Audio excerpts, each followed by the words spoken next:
This week, we give our first impressions of the 2022 Chevrolet Bolt EUV, whether the heat and humidity of the summer can affect a turbo engine's performance, and what does it mean these days for a car to be American? All that and more, next on Talking Cars.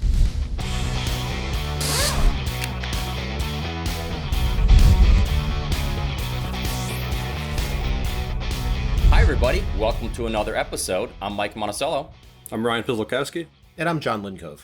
So in light of the 4th of July holiday commemorating America's independence, we thought it would be fun to start off this episode talking about our favorite American car that we can buy right now. And I know it might seem like we're just winging this show and we don't actually plan, but we actually get together virtually these days and talk about the topics we're going to discuss. And so when our producer Dave said, hey, let's do this, I said, well, wait, what if all three of us choose the new Chevrolet Corvette? And Dave's like, well, there's no way you guys are that predictable or obvious that you would all choose the new Corvette. And I was like, oh yeah, we really are that obvious and predictable. We'd choose the new Corvette. And so that's why the topic of this first segment is actually called your favorite American car you can buy right now that's not the new Corvette. And just so you know, the new Corvette is almost through our full test program. Spoiler alert, it's awesome. And so we'll have full road test results on that soon. But before we get into it, John, let's talk about, what is your definition of an American car right now? Is it an American nameplate, or is an American car if it's just built in this country? I don't care.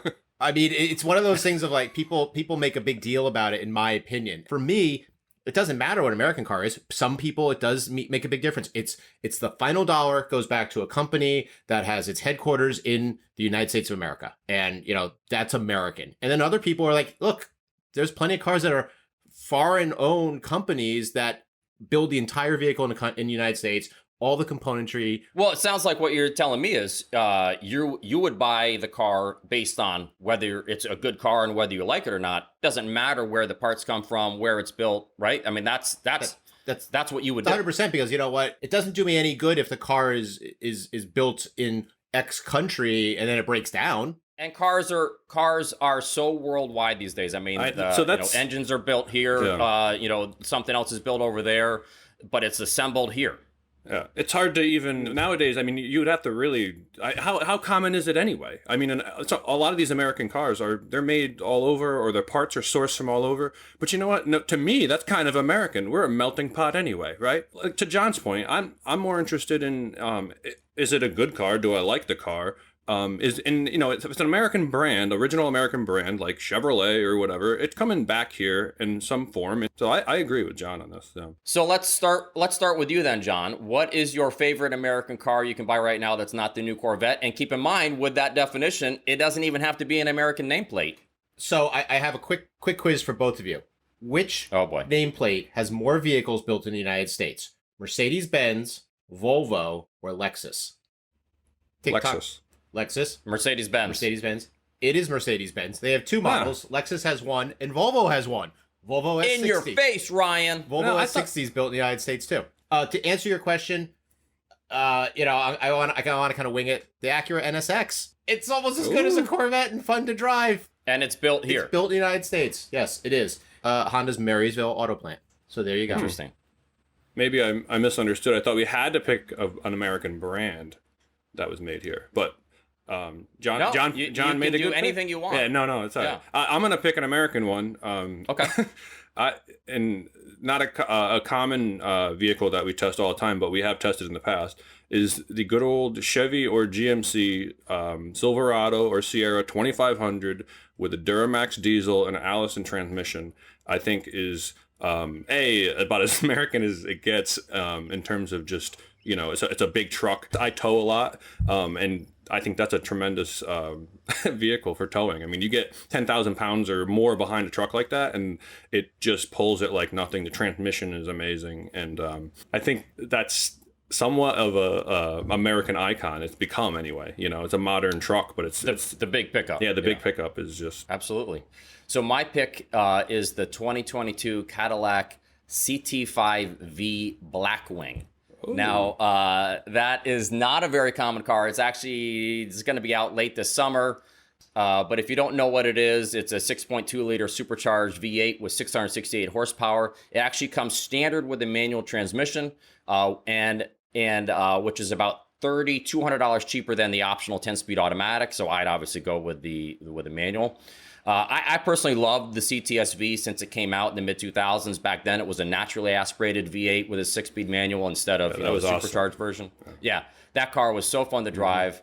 This car would be awesome to drive. And also, keep in mind, with the onset of hybridization and electrification and manual transmissions going away, this kind of a car is a dying breed. So if you can get one, this would be your time. This would be your time to get one. So anyway, that's my choice. That's pretty good. I like that. You know that Ryan can tow your Blackwing to the track. Yeah, exactly. Yeah, and then you can let me drive it. Yeah. Yeah, maybe not. Come on. We'll see. We'll see. Before we go on any further, we just want to talk real quick about the Talking Cars donation program. For those of you that may not know, Consumer Reports is a nonprofit organization. All of the good work that we do here is funded by memberships as well as donations. So any little bit you can give really helps us do all the work we do here, including put out this podcast. So you can find more info at cr.org/give talking cars. And we thank you so much for your support, as always. Let's move on to the next segment, which is This Week at the Test Track. And this week, we're going to be talking about the 2022 Chevrolet Bolt EUV. If you don't know what the Bolt EUV is, it's a longer, slightly taller, slightly longer wheelbase of the regular Bolt. And if you weren't sure what EUV stands for, it stands for Electric Utility Vehicle. Just like the regular Bolt, the EUV has a 200 horsepower electric motor, only available in front-wheel drive, no all-wheel drive for this thing. The driving range is a little bit less than the regular Bolt because the EUV is a little bit heavier. So instead of 259 miles of EPA-rated driving range, it's 247 miles.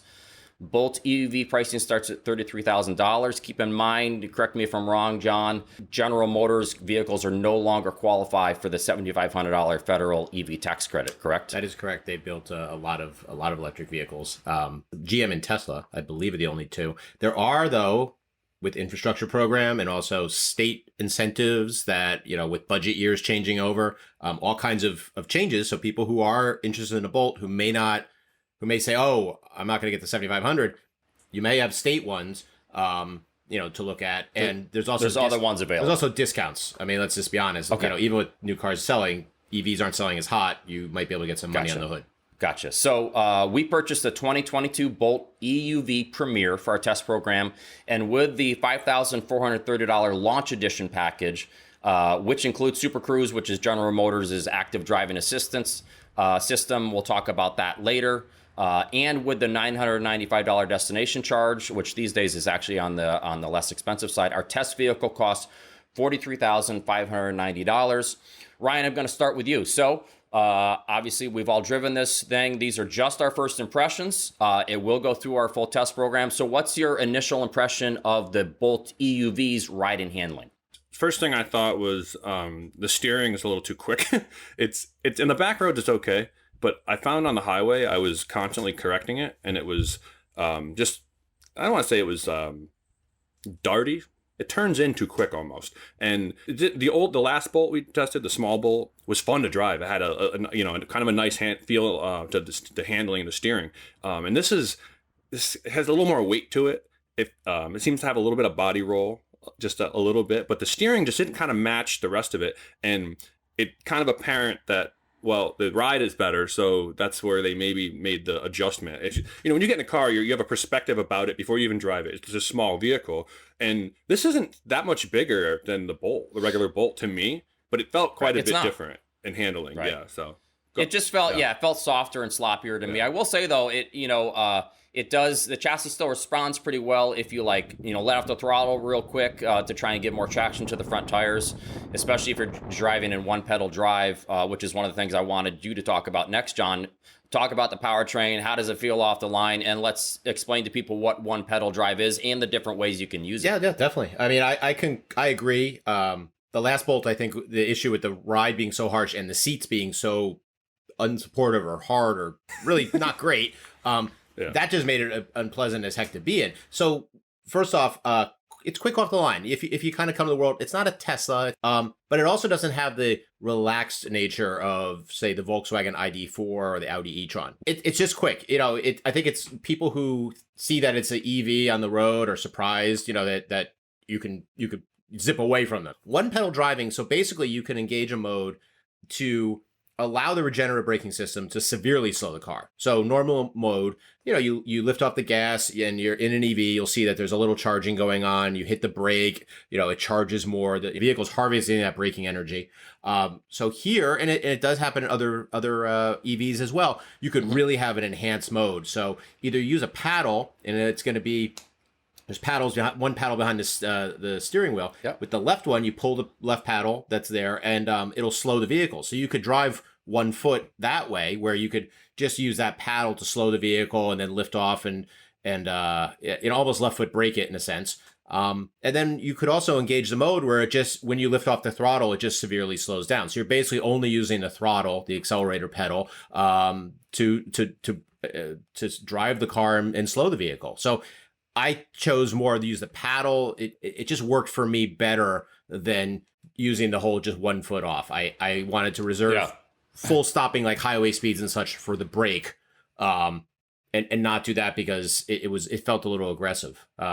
There's a couple interesting things about that. For one thing, when you're in that, that one pedal drive, whether you're using the paddle or you have it do the automatic by pressing the button on the console, if it starts regenerative braking to a certain point, a certain amount of G's, it will add the brake lights will come on. And I know this for a fact because I actually was following Jake Fisher, who's, director of auto testing here at CR. We were both in electric vehicles. I was in the Taycan, the Porsche Taycan, and he was on the way to work in the Bolt EUV, and we were on a back road, and the brake lights kept coming on at times when I don't think he would have been braking. It was because he was letting off the throttle. I was a little different than you, John. I tried both the paddle and just the regular automatic, and I preferred doing it the automatic. Is anytime I lifted off the throttle pedal for some reason, I preferred. Ryan, just real quick, which one, did you prefer one over the other? So I actually Or do you not like either? I honestly don't really care for either that much because the regen braking I'm just not used to. I'm used to coasting. So I liked the idea of the you can, and I noticed it in the last couple EVs we've had where they have these one pedal drive or it'll coast. The Bolt with the paddle, I like the idea, but the paddle doesn't modulate. It's on or off. So if I found myself tapping it because then I would, like, as I'm coming up to something, I'm tapping it to use it, as opposed to where the pedal you can modulate. That's the idea behind one pedal drive, is you just modulate that one. You're only using that one pedal, right? So that was a little like if the paddle was had more modulation to it. It wasn't just on or off. It would be pretty good. I think I would like that. John, let's move inside the car. There's some differences to the inside of this car. What do you think about the new interior? So for the vehicle in the, I think we said $43,000 price range, yep. It's a lot more appropriate. The interior is a lot more appropriate for a vehicle in that price range. I get the fact that, these are going to be expensive. It's a small car. It's 43 grand. Holy cow. But the technology in it, General Motors has to have, it's going to cost more. It's nice in the visibility, in where you see it mostly. So, you're looking up on the dash, you're looking on the controls, the really great infotainment system. I mean, General Motors probably doesn't get enough credit for the infotainment system, as it should. A couple people talked about it, it appropriately scales things like Android Auto and Apple CarPlay displays instead of having it like tiny or giant icons. The steering wheel has a nice heft to it, a nice feel to it.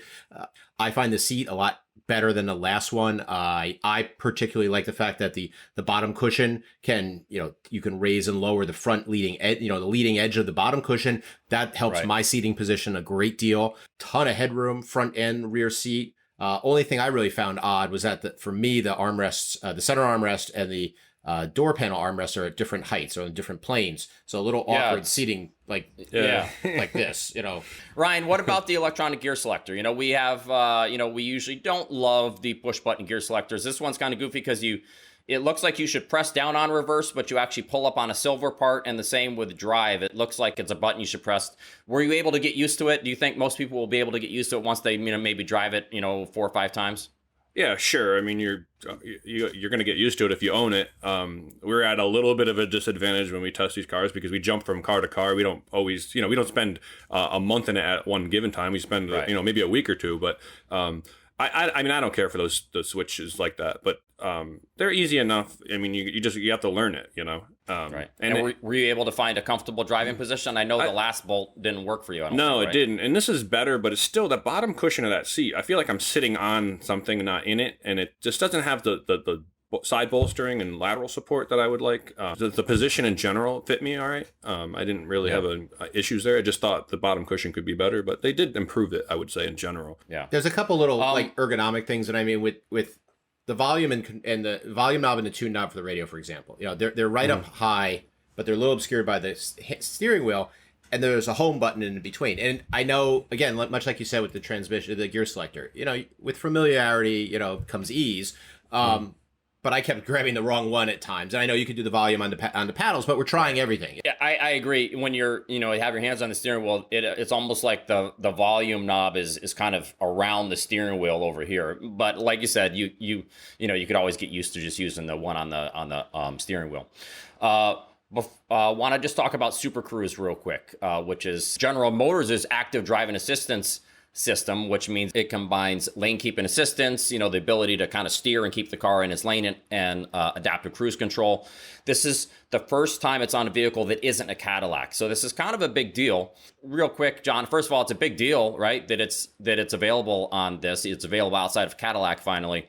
And what did you think of it? Yeah, so we drove it in our CT6 that we had tested prior to this, and you call it Super Cruise 1.0, and now we have it in the Cadillac Escalade that we talked about on a podcast a couple weeks ago. If you want to call that version 2.0, so maybe this one's like 1.7. Because as much as we raved about the way the Super Cruise engaged on the Cadillac and kept in the lane and really was a mature system, this one is more. It's not enhanced. It's not the enhanced system.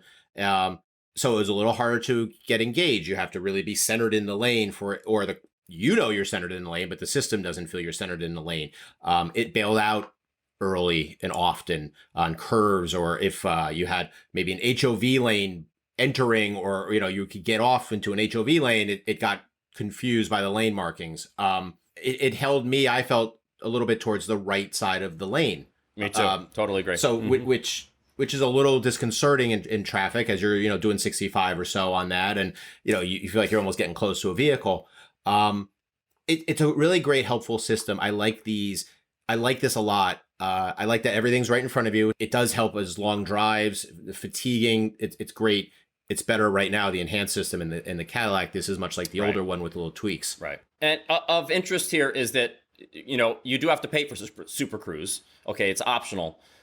And then you get it 3 years for free. But then after those 3 years, owners will have to pay for a Super Cruise OnStar connectivity plan, and it's between $25 to $50 a month. So I didn't realize that was going on, and it's the same thing with our Escalade. We're going to look into that and figure out what's really going on with that, but that's kind of interesting. But anyway, to sum up the Bolt, it's going to go through our test program. These are our early impressions. Kind of seems like they fixed a few things: better ride, better interior, but maybe at the sacrifice of a little bit of fun to driveness, if that's a word, which I don't think it is. But so let's move on to audience questions. Folks, don't forget to send those questions, comments, 30-second video clips to talkingcars@icloud.com. And let's get right to it and see what Will from Mandan, North Dakota is asking us. And he says, my wife and I own a 2014 Chevy Cruze with a 1.4-liter turbocharged engine with 60,000 miles. Earlier this summer, we took a 600-mile trip to visit relatives. Although we had an inspection and oil change prior to our trip, we noticed the turbo took 4 to 5 seconds longer than usual to kick in for passing and merging. It was 95 to 100 degrees Fahrenheit during the drive, and we were concerned about the heat negatively affecting the engine's performance. A second dealer inspection revealed nothing wrong with the engine, but we were told running the air conditioning could cause problems with the engine. Is this true? Could high temps be hurting our turbo? Ryan, what's the answer here? Yeah, so I spoke with John Ibbotson, our master mechanic in the shop at the track, and when it's hot, you're running the AC, you're taxing the engine. The temperature is huge, and he's noted, as he said, it was 95 to 100 degrees. I mean, it's hot, right? So the engine trying to keep up with it's. I mean, engine's hot as it is before you introduce outside temperature, so it's got to keep up with that. Now, a turbocharged engine is using exhaust gas to spin a turbo, which is now forcing more air inside of the engine. The air that you're forcing inside of that engine has a different density depending on where you are and the temperature outside. So on a hot day, you're not getting the same density you would on a cooler day. And then running the AC, running all these things, you're taxing in the engine. And then on top of it all, and not to knock on that engine, but that's not the most powerful engine to start off with. So when you really tax that, you're going to see it's going to affect the performance, and it's going to affect that turbo. And maybe because it's turbocharged, it's a little more exaggerated because it's relying on that turbo to force extra air in there, and if it's struggling to do that. So high temps not so great for turbocharged engines. Right. Elevation typically is a better scenario because turbos don't suffer the power loss that naturally aspirated cars do as elevation goes up. There's that. There's always trade-offs. We're learning that with everything, right? Yeah. And modern cars are adjusting for all these things. The older cars didn't have all these sensors. These cars have they adjust, so you can drive to the top of a mountain and it doesn't affect it as much, but it still affects it. I mean, you can only go so far. Okay. All right. Next question comes from Mike. Mike says, I'm planning on buying an EV in the next 6 months. I live in the desert in the southwestern U.S., and while we rarely get cold weather where EVs can suffer detrimental effects, temperatures above 100 degrees Fahrenheit are common. Does high heat also reduce the range of battery-powered cars? John, yes? No? Yes. Cold weather and hot weather extremes do affect EV range. And Geotab is a data acquisition company, a data aggregator, and they have a ton of data that they put together from actual EV owners and came up with the fact that 70 degrees or so is really the optimal temperature, the sweet spot for vehicle trip efficiency, as they call it. Colder climates have a bigger impact because the high range right now, it's like about 5 degrees Fahrenheit is where you really get some like real extreme drop for the battery. You almost get like 50% of the range, the actual range than what it says that the EV will have. If you get to 122 degrees, that's the equivalent on the opposite side, and we're just not at the spot where large swaths of the populated world are getting to 122 degrees regularly. So and the short answer is, yeah, if you're in Phoenix or anywhere in the desert Southwest, those extreme days like we've been seeing, the couple weeks around July 4th, pre-July 4th, and so you may see a limited range. The bigger hit on EVs is going to be if you're having to cool a car significantly, because it's been sitting outside baking. So with that, when it's charging, plugged in outside, precondition the car, even if it's in your garage and your garage is so hot, precondition the car so that it's still pulling juice from the network, from your power source, not from the battery. Cool a car down that way. Look at consumerreports.org for some of the tips and tricks also on lowering the temperature, opening the windows, get driving, blow that hot air out, raise the windows, and the car will cool quicker. So that's kind of it. So what I took from that was only drive your EV when it's exactly 70 degrees. I'm kidding. That's a joke. I would say like I'm not saying San Diego maybe. I think San Diego is like the perfect spot for EVs. Everywhere else is just kidding, folks. Okay, next question comes from Hartmut. My son-in-law has a fifth wheel camper which he pulls with a Toyota Tundra, which is fully covered up when not in use. A longer trip is planned for this summer, and I thought about a recent episode of the podcast where he discussed replacing aging tires. He had the camper inspected, and the repair person said he need not worry about their age due to them being protected from UV rays with the covers. Is this the case? Can degradation occur even if they are kept in the dark? What is scientifically happening to tires as they age? Okay, Ryan, time to put to use your PhD in tire technology that you got. What's the answer here? I don't have a PhD, but what? So yeah, at Consumer Reports, we say after 10 years, you should replace a tire, unless the manufacturer says sooner than that. Now, the fact that they're covered from the sun a lot of the time is very good. The sun will beat them up. Tires just existing on this earth and our ozone are naturally starting to slowly degrade. The air from the inside is slowly permeating through the rubber, which causes oxidation, but it's just aging the rubber, starting to dry it out. There's other, it's not tires, just not just rubber. There's nylon cord, there's steel, there's all kinds of other materials inside of there, and they all interact with each other, and it degrades over time. So now a fifth wheel camper, or any camper that you're pulling, maybe a couple times a year, you don't pay a lot of attention to. You should pay extra attention to, because it doesn't get that use. You don't inspect it as often. You should always check your tire pressures once a month on your regular car. I mean, certainly when you take a camper, really take a good look at them. Make sure the date isn't too old. You don't see any visible cracking, bulges, any of that stuff.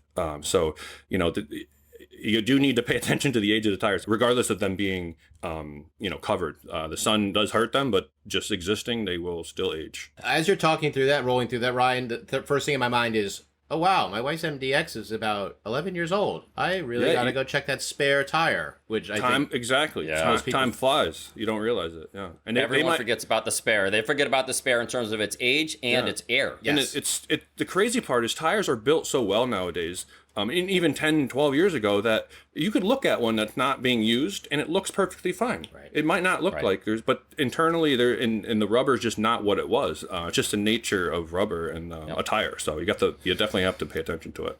Yep. Okay. Let's go to Don. Don says, CR suggests not buying the first year production of an all-new car, but what if it has been produced in a different country for years? The Toyota Venza has been built in Japan for years. Would you consider the Venza a new production or not? That's actually a really good question. So, John, I'm going to throw it to you.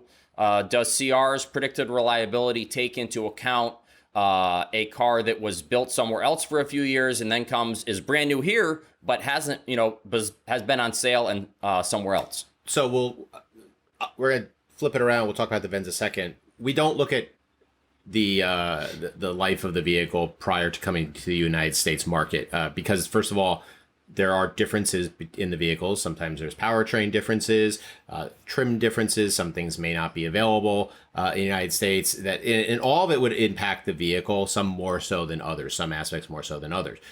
So like the fact that a BMW 3 Series might be sold for a year in Germany or Europe or rest of the ROW, rest of the world, before it is sold in the United States, comes a year later as a next model year, we don't take that into account. So in the case of the Venza, we don't look at the fact that it was made in Japan, but so the reason we give it a predicted reliability of better than average or above average predicted reliability rating for the first model year is because of the history of the brand. First of all, Toyota has an excellent history or very good history. And secondly, the Venza has the RAV4 hybrid powertrain, which had already been out in the United States. So we base it on the performance and the reliability data that we receive from Consumer Reports members on their RAV4s. So we recommend the RAV4 hybrid. We are going out on a limb, so to speak, by giving it to a first year model with that. But that's why we look at the manufacturer's rating. We look at similar vehicles or vehicles in the lineup that use the same powertrain, so that it's not just a shot in the dark throwing it at the wall. But brand reliability, shared components with other models and the brands, those are key things. Not how the vehicle performed maybe in another market. And plus, we wouldn't pull that data because we pull from our reliability data from, again, CR members. We're not getting something from, say, owners of a Venza in Japan. Okay. Makes sense. Good answer. That's going to do it for this episode. If you want to learn more about the cars and the topics we talked about today, you can click on the links in the show notes. Don't forget to send those questions, comments, 30-second video clips to talkingcars@icloud.com. Thanks so much for watching, and we'll see y'all next week.